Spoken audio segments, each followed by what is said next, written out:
ఇప్పుడే country delight యాప్ని download చేసుకోండి. Download the country delight app now. మన ఇంట్లో గ్యాస్ బండ రూపంలోనే ఒక బాంబు ఉంది అనుకుంటున్నారు కదా, కాదు. ఏసీ రూపంలో అలాగే రిఫ్రిజిరేటర్ రూపంలో ఈ రెండు కూడా బాంబులే.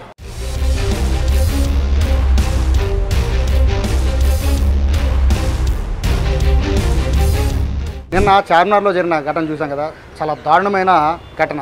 ఏసీ కంప్రెషర్ పేలిపోయి అందులో ఉన్న ఈ గ్యాస్ లీక్ అయిపోయి దాదాపుగా 17 మంది దుర్మరణం పాలయ్యారు. చాలా చాలా బాధాకరమైన ఘటన. 2 తెలుగు రాష్ట్రాలుగా దేశం మొత్తాన్ని కూడా కదిలిచేసింది.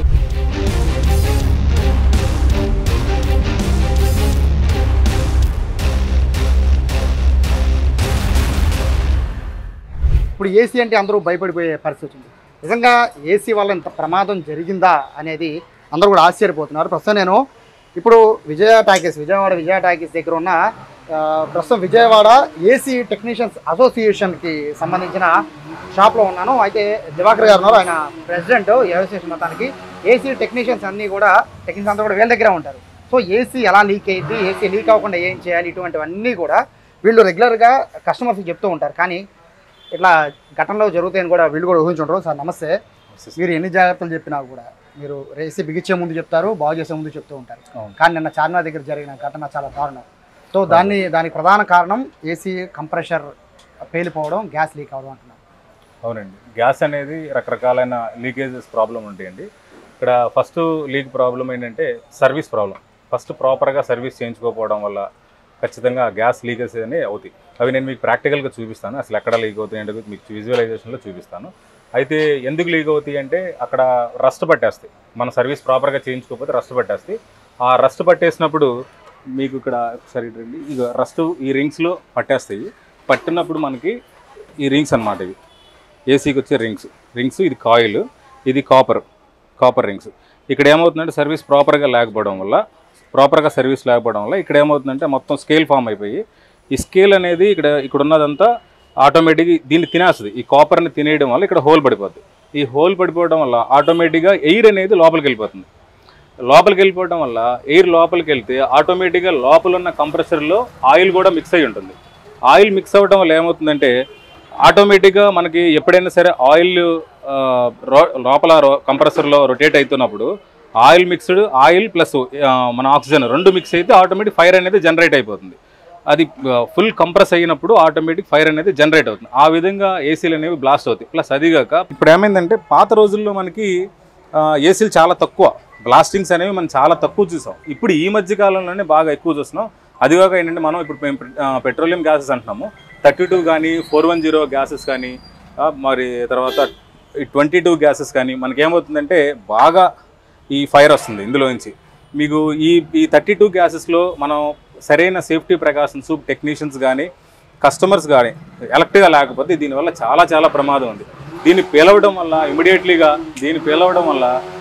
ఇమీడియట్లీగా మనకేమవుతుందంటే దీన్ని పేలవడం వల్ల ఆటోమేటిక్ బ్రీతింగ్ లెవెల్స్ అనేవి పూర్తిగా పడిపోవడంతో ఇమీడియట్లీగా మనం స్పాట్లో డెడ్ అయిపోవడం జరిగింది. నిన్న జరిగిన సంఘటన కూడా అది ఎలక్ట్రికల్ ఫైర్ యాక్సిడెంట్ ప్లస్ అది వుడ్ వర్క్ మీద ఉండటం. ఇప్పుడు ఏసీ దాన్ని మెల్ట్ అయిపోవడంతో గ్యాస్ అనేది బయటికి రావడం జరిగింది. బయటికి రావడం వల్ల ఆటోమేటిక్గా అది పిల్లలు పడుకున్నట్టే చనిపోవడం జరిగింది. ఎందుకంటే వాళ్ళకి అన్కాన్షియస్లో ఉంటారు, పిల్లలంతా పడుకొని ఉంటారు. నిద్రలో ఉన్నప్పుడు ఆ మత్తులోంచి లెగిసి వెళ్ళాలన్న స్పృహ పిల్లలకి ఏముంటుంది, ఎవరికి ఉండదు, పెద్దవాళ్ళకి ఎవరికి ఉండదు. ఆటోమేటిక్గా ఆ నిద్రలోనే వాళ్ళు పాపం. అంటే మీరు చెప్తున్న ప్రకారం కాయిల్స్ అనేవి అవి డ్యామేజ్ అయితే కానీ లేదా వాటిలో ఏమన్నా సరిగా క్లీన్ చేయకపోతే అన్నారు. గ్యాస్ కి ఎంత పవర్ ఉంటుందా? అందరూ కూడా ఏసీలో గ్యాస్ అయిపోయింది, జాగ్రత్త చూసుకోమని చెప్తారు. ఫస్ట్ మీ టెక్నీషియన్స్ కూడా వస్తూ ఉంటారు, గ్యాస్ లీకేజ్ గురించి చెప్తూ ఉంటారు. అయినా కూడా ఎలా గ్యాస్ లీక్ అవుతుంది? ఇక్కడ గ్యాస్ లీక్ అవడం అనేది ఏమవుతుందంటే సార్, అయినా ఏమో లీక్ అనేది మాత్రం 100% ఈ కాయిల్స్ లోనే లీక్ అవ్వాలండి. లేదంటే మాత్రం అసలు ఎక్కడ లీక్ అవ్వదు, 100% లీక్ అవ్వదు. కాయిల్సే మెయిన్, కాయిల్లో నుంచి లీక్ అవుతుంది. ప్రాపర్గా వీళ్ళు కనుక సర్వీస్ కనుక చేయకపోతే, ఇప్పుడు వచ్చే కొన్ని కంపెనీస్ ఉన్నాయి, అంటే వేరే కంపెనీల గురించి ప్రస్తావన చేయలే కానీ కొంతమంది టెక్నీషియన్స్ ఏం చేస్తారంటే కెమికల్ వాషెస్ అని ఆయన చేంజ్ చేసుకుంటూ ఉంటారు. కెమికల్ ఏమవుతుంది, పూర్తిగా పర్ఫెక్ట్ సర్వీస్ చేయకపోతే కెమికల్ లేయర్ ఫామ్ అయిపోతుంది. కెమికల్ కొట్టిన తర్వాత వాటర్ సర్వీస్ అనేది పర్ఫెక్ట్గా చేయాలి. అది చేయకపోతే ఎంతో కొంత లోపల ఇంజెక్ట్ అయ్యి ఉండిపోతుంది. ఆ ఇంజెక్ట్ అయ్యి ఉన్నది ఆటోమేటిక్ పైపులను తినేయడం, అది గ్యాస్ బయటికి రావడం, ఆటోమేటిక్ తెలియక కస్టమర్ ఆన్ చేయడం, అది బ్లాస్ట్ అవ్వడం అనేది జరుగుతుంది. మెయిన్ బ్లాస్టింగ్ అయితే కనుక సర్వీస్ ప్రాపర్ సర్వీస్ లేకపోతే అంటే మనకేంటంటే ప్రాపర్ టెక్నీషియన్స్ 100% వర్త్ఫుల్ టెక్నీషియన్స్తోనే మన కస్టమర్లు సర్వీస్ చేయించుకుంటే మంచిది అనేది నా ఉద్దేశం. సీనియర్ టెక్నీషియన్స్ అంటే ఇక్కడ లీకేజ్ అనేది ప్రధాన అంశం సార్.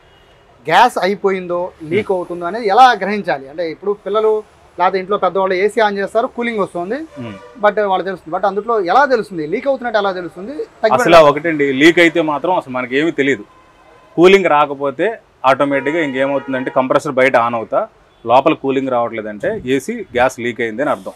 ఎక్కడ లీక్ అయింది అన్నది మనం ట్రేస్ అవుట్ చేసి దాన్ని పట్టుకోకుండా ఇప్పుడైనా కొంతమంది టెక్నీషియన్లు ఆటకాయతనంగా ఆటోమేటిక్గా అది వెళ్ళిపోయి గ్యాస్ అనేది వ్యాక్యూమ్ పెట్టాలి. యాక్చువల్లీ వ్యాక్యూమ్ కూడా చేయాలి. ప్రాపర్ వ్యాక్యూమ్ చేయకుండా గ్యాస్ ఎక్కిస్తాం అనుకోండి, ఆటోమేటిక్గా గ్యాస్లో కూడా కొన్ని మాలిక్యూల్స్ ఉండిపోయి లోపల ఉన్న ఎయిర్తో మిక్స్ అయిపోయి గ్యాస్ లోపలికి వెళ్ళిపోతుంది. దానికి కావాల్సినంత సఫిషియెంట్ గ్యాస్ ఎక్కకుండా తక్కువ గ్యాస్ ఎక్కుతుంది. ఎక్కడం దాని మీద కంప్రెసర్ మీద లోడ్ పడడం, బ్లాస్ట్ అవ్వడం కూడా జరుగుతుంది. అదొక కారణం అవుతుంది. ఇక్కడ ప్రధానమైన లీకేజ్ కారణం ఏంటి అంటే మాత్రం 100% సర్వీస్ ప్రాబ్లం వల్లే అవుతాయి. అంతకు మించి అసలు లీక్ అనేది అవ్వదు. ఇప్పుడు మనం ఏంటంటే జనరల్గా మనకున్న చిన్న మైనస్ ఏంటంటే ప్రతి కస్టమర్ ఏమనుకున్నాడంటే నాకు సమ్మర్లో ఏసీ ఉంటే చాలు, మాకు మిగతా టైంలో ఏసీ అవసరం లేదు అనుకుంటారు. కానీ ఇక్కడ ఏమవుతుందంటే ఇప్పుడు వచ్చే పాత గ్యాసెస్ కాదు, ఇప్పుడు వచ్చే లేటెస్ట్ గ్యాసెస్ అన్నీ కంపల్సరీగా డైలీ వాడాలి. వాడకపోతే ఏమవుతుంది అంటే ఆటోమేటిక్గా ఏదైతే గ్యాస్ ఉందో అట్లా స్టాగ్నేట్ అయిపోయి ఆ స్టాగ్నేట్ అయిపోయిన గ్యాస్ కాపర్ పైపులు తినేస్తూ ఉంటుంది. దానివల్ల కూడా లీకేజ్ అయ్యే ఛాన్సెస్ ఎక్కువ ఉంటాయి. అందుకనే కంప్రెసర్ మేము సీనియర్స్ టెక్నీషియన్స్ అందరూ ఏం చెప్తారంటే కంపల్సరీగా రోజులో 1 గంట అయినా ఏసీ ఆన్ చేసుకోండి. ఎనీ టైం కనీసం వారంలో 3 గంటలు ఏసీ పనిచేయాలి, 3 నుంచి 4 గంటలు ఏసీ పనిచేయాలి. అప్పుడు ఏమవుతుంది, ఆటోమేటిక్ స్కేల్ ఫామ్ అవ్వకుండా అది తినేయకుండా ఉంటుంది పైప్ లైన్ అనేది మాత్రం మేము అందరికీ సీనియర్ టెక్నీషియన్స్ చెప్తున్నాం. ఎందుకంటే అది కనుక మనం వాడకపోతే ఖచ్చితంగా ఏసీని వాడాలి. ఇప్పుడు వచ్చే గ్యాస్ వాడకపోతే స్టాగ్నేట్ అయిపోయి ఆటోమేటిక్ కెమికల్ రియాక్షన్ జరుగుతుంది. ఇప్పుడున్న గ్యాసెస్ లో సార్ అంటే ఇదివరకు ఫైర్ అయ్యేవి కాదు కదా గ్యాస్, అవును, ఇప్పుడు ఎందుకు ఫైర్ అవుతున్నాయి? ఇప్పుడు ఇవన్నీ పెట్రోలియం గ్యాసెస్ సార్. ఇవన్నీ ఆటోమేటిక్గా ఓజోన్ పొరకి ఎఫెక్ట్, కార్బన్కి సంబంధించిన కంట్రోల్ చేయాలనే ఉద్దేశంతో ఓజోన్ పొరకి మనకి ఎఫెక్ట్ అవ్వకుండా ఉండాలనే ఉద్దేశంతో ఈ గ్యాసెస్ అనేవి ఇప్పుడు మనకి ఇంట్రడ్యూస్ చేయడం జరిగింది. దీనివల్ల 32 గ్యాస్ వల్ల ఏంటంటే మనకి ఓజోన్ పొరకి ఎఫెక్ట్ ఉండదు మెయిన్. దానివల్ల అందుకని 32 గ్యాసెస్ అనేవి మనం వాడుతున్నాం. ఇప్పుడు వచ్చే ప్రతి రానున్న రోజుల్లో కమింగ్ డేస్లో అంతా 32 గ్యాసెస్ వస్తాయి. అంత పెద్ద ఇండస్ట్రీలు అయినా సరే 32 గ్యాసెస్ కింద వస్తాయి సార్. మనం ఎందుకు వాడతారు? ఎందుకంటే మనకి మెయిన్ ఓజోన్ పొరకి ఎఫెక్ట్ ఉండదు సార్ ఈ గ్యాస్ వల్ల. మిగతా గ్యాసెస్ వల్ల మనకి ఏమవుతుందంటే కార్బన్ డైఆక్సైడ్ ఎక్కువ రిలీజ్ అవుతుంది, ఆటోమేటిక్ ఓజోన్ పొరకి ఎఫెక్ట్ అవుతుంది, ఎన్విరాన్మెంట్ దెబ్బతింటుందని ఒక ఉద్దేశంతో దాన్ని కంట్రోల్ చేయాలి, ఎన్విరాన్మెంట్ని మన సొసైటీని కాపాడుకోవాలనే ఉద్దేశంతో దాన్ని ఇలా డెవలప్ చేయడం జరిగింది. నిన్న జరిగిన ఘటన చూసుకుంటే ఏసీ సరే అది వాళ్ళు ఏ ఫ్లోర్లో ఉన్నారా పక్కన పెడితే, ఇక్కడ కింద వేరే షాప్స్ ఉన్నాయా అవి ఫైర్ అయ్యేవా కావా అని పక్కన పెడితే ఏసీ అనేది జనరల్గా అందరూ వాడేవి. సో తెల్లవారుజామున ఏసీ లీక్ అయ్యింది అంటే దాని రీజన్ ఏంటి? అంటే తెల్లవారుజామున లీక్ అయింది అనేది ఏం కాదండి. ఇక్కడ ఏమవుతుందంటే వుడ్ కాదు, ఇక్కడ మనకి ఎలక్ట్రికల్ షార్ట్ సర్క్యూట్ అయింది. ఫస్ట్ పాయింట్, షార్ట్ సర్క్యూట్ అవడంతో వుడ్ వర్క్ ఫస్ట్ తగలబడిపోతుంది. ఫైర్ అయింది వుడ్ మీద మన ఏసీ కూడా కూర్చోబెడతాం. అది వుడ్ చాలా స్పీడ్గా ఫైర్ అయింది. ఫైర్ అవడంతో మన వుడ్ మీద ఉన్న ఏసీ కూడా ఫైర్ అయిపోయింది, మెల్ట్ అవడం, దానిలో ఉన్న కాపర్లో ఉన్న గ్యాసెస్ కూడా బయటికి రావడం, అక్కడున్న పొగ కార్బన్ డైఆక్సైడ్తో పాటు మన ఈ గ్యాస్ కూడా మిక్స్ అయిపోవడంతో పూర్తిగా ఇంకా పాయిజనస్ పెరిగిపోవడం, పిల్లలు తప్పించుకోలేకుండా ఉండే పరిస్థితుల్లో నిద్ర స్థితిలో ఉండడం వల్ల ఇంకా ఆటోమేటిక్గా అంత జన నష్టం అయితే బాగా జరిగింది. అది మరి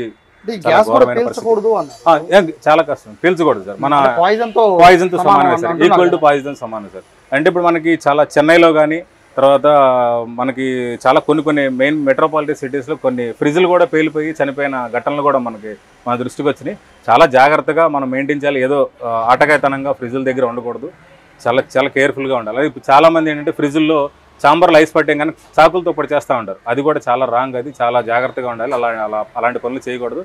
డీఫ్రాస్ట్ బటన్లు ఉంటే ఆ డీఫ్రాస్ట్ బటన్ నొక్కుంటే మొత్తం ఐస్ అంతా కరిగిపోతుంది. లేదంటే కనుక ఒక టెక్నీషియన్ పిలిచి వాడు 500 ఇస్తే వాడే సర్వీస్ ఛార్జ్ చేసి వెళ్ళిపోతాడు. ఆ 500 ఇవ్వడం దేనికని కస్టమర్ ఏం చేస్తాడంటే ఐసే కదా మనం పొడి చేస్తూ వచ్చేస్తుందని చెప్పి అదొక ఫన్నీగా అనుకొని దాన్ని పొడి చేస్తారు. దానివల్ల చాలా సమ్మర్లో జరుగుతున్న యాక్సిడెంట్స్లో ఈ యాక్సిడెంట్ కూడా మోస్ట్లీ ఈ ఫైర్ యాక్సిడెంట్ ఎక్కువ అండి, చాలా ఇళ్లలో. ఇక్కడ మ్యాటర్ అంటే ప్రజలు ఎలా గమనించాలి అంటే మీరు చెప్పినట్టుగా సమ్మర్లో మాత్రం ఏసీ వాడుతూ ఉంటారు. అవును. సో అంటే ఒక జనవరి నుంచి ఫిబ్రవరి నుంచి చలికాలం కాబట్టి ఏసీని అట్లా వదిలేసి సమ్మర్లో ఆన్ చేస్తే కూలింగ్ ఎక్కువ ఉంటుందనే ఫీలింగ్ ఉంటారు. సో ఎప్పుడెప్పుడు సర్వీస్ చేయించుకోవాలి, ఎలాంటి పరిస్థితుల్లో సర్వీస్ చాలా మంది తెలియదు సార్. ఒకటండి, ఇప్పుడు మనం సర్వీస్ అనేది ఎవ్రీ రెగ్యులర్గా వాడే లెక్క అయితే ఎవ్రీ 3 monthsకి ఒకసారి కంపల్సరీ సర్వీస్ చేయించాల్సిందే. కస్టమర్ ఏమనుకుంటున్నాడంటే 1000 రూపాయలు వాళ్ళకి ఎందుకు ఇవ్వాలి, మనం వాడింది తక్కువే కదా అనే వాళ్ళే బ్రష్ పెట్టి క్లీన్ చేసుకుంటూ ఉంటారు. చాలామంది బ్రష్ పెట్టి క్లీన్ చేస్తారు. అది చాలా రాంగ్. అది ఎందుకంటే ఇంటర్నల్గా మనకి పూర్తిగా క్లీన్ అవ్వకుండా పైన మీ కంటికి కనపడేలాగా ఏదో బ్రష్ పెట్టి క్లీన్ చేసుకుంటే లోపల ఇన్సైడ్ ఉన్న లోపల ఉన్నదంతా నాచ్ అంతా ఎక్కడికి పోతుంది, అది అలాగే ఉండిపోతుంది. అప్పుడు ఎయిర్ అంటే సఫిషియెంట్ ఎయిర్ కాయిల్లో నుంచి మీకు సక్ చేసుకొని బయటకు త్రో చేస్తేనే చిల్నెస్ బాగా వస్తుంది. ఇప్పుడు కాయిల్లో నుంచి మనకి ఆ చిల్నెస్ రావాలి అంటే క్లీనింగ్ పర్ఫెక్ట్గా ఉండాలి. మరి ఆ క్లీనింగ్ పర్ఫెక్ట్ లేకపోతే పవర్ బిల్లు పెరుగుతుంది, ప్లస్ యూనిట్ పాడవుతూ ఉంటుంది. దానివల్ల మన ఆరోగ్యాలు పాడైపోతాయి. మెయిన్ ప్రాబ్లం సమ్మర్లో అట్మాస్ఫియరిక్ టెంపరేచర్ ఎక్కువైనప్పుడు మనకేమవుతుందంటే మన రూమ్లో టెంపరేచర్ మనకి చాలామందికి ఒక మైనస్ బాగా అలవాటు ఏంటంటే 22 degrees మీద పెట్టేసుకుంటారు లోపల. బయట ఏమో ట్రిప్ అవ్వదు. 22 రూమ్ టెంపరేచర్ 22 వచ్చిందాక కంప్రెసర్ రన్ అవుతానే ఉంటుంది. మరి రూమ్ టెంపరేచర్ 22 వచ్చిందా రన్ అవ్వాలంటే బయట అట్మాస్ఫియరిక్ టెంపరేచర్ మనకు వచ్చేసరికి ఇప్పుడు 45, 48 దాకా కూడా ఉంది. లాస్ట్ ఇయర్ కొద్దిగా మనకి బాగా తక్కువ ఉంది, ఎండలు తక్కువ ఉన్నాయి. లాస్ట్ ఇయర్ మాత్రం 48 దాకా వెళ్ళిపోయినాయి. అప్పుడు అలాంటి టైంలో అట్మాస్ఫియరిక్ టెంపరేచర్ మనకు బాగా కంట్రోల్లో ఉంటేనే ఆ ఏసీలు అనేవి పనిచేస్తాయి. లేదంటే మాత్రం అవి కూడా ట్రిప్ అయిపోతూ ఉంటాయి. ఇప్పుడు ట్రిప్ అవ్వకుండా అలాగే ఏదైనా చేసి అలా పని చేసినాయి అనుకోండి, చేస్తే ఏమవుతుందంటే ఓవర్ హీట్కి కూడా బ్లాస్ట్ అయ్యే ఛాన్సెస్ ఎక్కువ ఉన్నాయి. ఇప్పుడు వచ్చే గ్యాసెస్కి ఓవర్ హీట్, ఎందుకంటే అది ప్రెషర్ ఎక్కువ తీసుకుంటుంది గ్యాస్, దానివల్ల కూడా బ్లాస్ట్ అయ్యే ఛాన్సెస్ ఎక్కువ ఉన్నాయి. దాన్ని కూడా దృష్టిలో పెట్టుకోవాలి. ప్రాపర్గా సర్వీస్ మాత్రం ఎవ్రీ 3 monthsకి ఒకసారి కంపల్సరీ రెగ్యులర్గా వాడేవాళ్ళు చేయించుకోవాలి. సో ఫైనల్గా చెప్పండి సార్, ఏసీల పేలిపోవడం అనే దాంట్లో చూస్తే పాత ఏసీలు కొత్త ఏసీలు అని ఒక వాదన వస్తుంది. పాత ఏసీలు పాడైపోతే దాని సర్వీస్ పేలిపోతాయి, కొత్త ఏసీలు కొత్తవి కదా 5 star రేటింగ్లో ఉన్నాయి కదా పెద్ద ప్రాబ్లం ఉండదు అనే 2 అపోహలు ఉన్నాయి. అది నిజంగా అపోహ నిజమా? లేదండి, అపోహ అని కాదులే. కానీ ఇక్కడ ఏమవుతుందంటే ఏ ఏసీ అయినా ఫంక్షనింగ్ ఒకటేనండి. పాత ఏసీ లేదు, కొత్త ఏసీ, ఫంక్షనింగ్ అంతా ఒకటే. దానిలో వాడే గ్యాసెస్ మన మెయింటెనెన్స్ మనం పర్ఫెక్ట్గా ఉండాలి. నేను ఫస్ట్ చెప్పేది ఏంటంటే కస్టమరు ప్రాపర్ టెక్నీషియన్ దగ్గర మీరు సర్వీస్ చేయించుకోకపోతే ఎవరో తెలిసిన వాళ్ళు వీళ్ళు తక్కువ చేస్తారు, వాళ్ళు తక్కువ చేస్తారు అని చేయించుకుంటే మాత్రం 100% ఇలాంటి సిచ్యువేషన్స్ ఎదురవుతాయి. ప్రాపర్గా సర్వీస్ చేయించుకోండి. ఒక సీనియర్ టెక్నీషియన్ గైడ్లైన్స్ తీసుకొని చేయించడం వల్ల దానివల్ల చాలా మనకు ఉపయోగం. నేను బయట ఆన్లైన్లో మనకి ఏమవుతుందంటే 300కే 499కే సర్వీసులు చేస్తాం అదని అంటూ ఉంటారు. కానీ దీనివల్ల ఏమవుతుంది, మనకి వాళ్ళు ప్రాపర్గా సర్వీస్ అవుతుందా అంటే అది ఎంత మటుకు కరెక్ట్ తెలియదు. ఇక్కడ మేమవుతుంది ఫుల్ ఫ్లెడ్జ్డ్గా ఒక ఏసీ తప్ప ఇంకొకటి ఏమి చేయం. మేము మా షాపుల్లో ఒక ఎయిర్ కండిషనింగ్కి సంబంధించి రిఫ్రిజిరేషన్ సెక్టర్కి సంబంధించిన మాత్రమే చేస్తాం. దీనివల్ల ఏమవుతుంది, మా ఫోకస్ అంతా దాని మీదే ఉంటుంది. దానివల్ల మీకు ఏమవుతుందంటే ఎక్కడ ఏ ప్రాబ్లం వస్తుందన్నా సరే ఇమీడియట్లీ కస్టమర్కి మేము ఫార్వర్డ్ చేయడం, దాన్ని ఆ కాస్ట్ కటింగ్ అనేది వాళ్ళకి తగ్గుతుంది. ప్లస్ 2 సర్వీస్ కూడా ప్రాపర్గా అవుతుంది. అది మెయిన్. సో ఇది దివాకర్ గారు చెప్తున్నారు. ఆయన ఏసీ టెక్నీషియన్స్ అసోసియేషన్ మొత్తానికి అధ్యక్షుడు. సో వీళ్ళ దగ్గర 100 టెక్నీషియన్స్ ఉంటారు. వాళ్ళందరూ చెప్తున్న కంప్లైంట్ ఏంటి అంటే ఏసీ సంబంధించిన సర్వీస్ విషయంలోనే ప్రజలు చేస్తున్న నిర్లక్ష్యం. ఆ నిర్లక్ష్యం వల్లే ఇటువంటి గ్యాస్ లీకేజీలు కానీ కంప్రెషర్ పేలిపోవడం లాంటివి జరుగుతున్నాయి అన్నారు. ఖచ్చితంగా క్రమం తప్పకుండా పాత ఏసీనా కొత్త ఏసీనా పక్కన పెడితే క్రమం తప్పకుండా ఏసీలని కనుక మనం సర్వీసింగ్ చేస్తూ ఉంటే ప్రమాదాలు నివారించవచ్చు అని చెప్తున్నారు. నిన్న జరిగిన ఘటనలో అయితే 17 మంది చనిపోవడానికి ప్రధాన కారణం ఏసీకి ఉపయోగించే కంప్రెషర్లో నింపే ఈ గ్యాస్. సో వీటిని దృష్టిలో పెట్టుకొని సమ్మర్ కదా అని లైట్ తీసుకోకుండా ఖచ్చితంగా ఏసీ సర్వీస్ మీద ప్రజలంతా దృష్టి పెట్టాలని చెప్పి సుమన్ టీవీ కోరుకుంటుంది. కెమెరా పర్సన్ కృష్ణతో సాయి, సుమన్ టీవీ, విజయవాడ.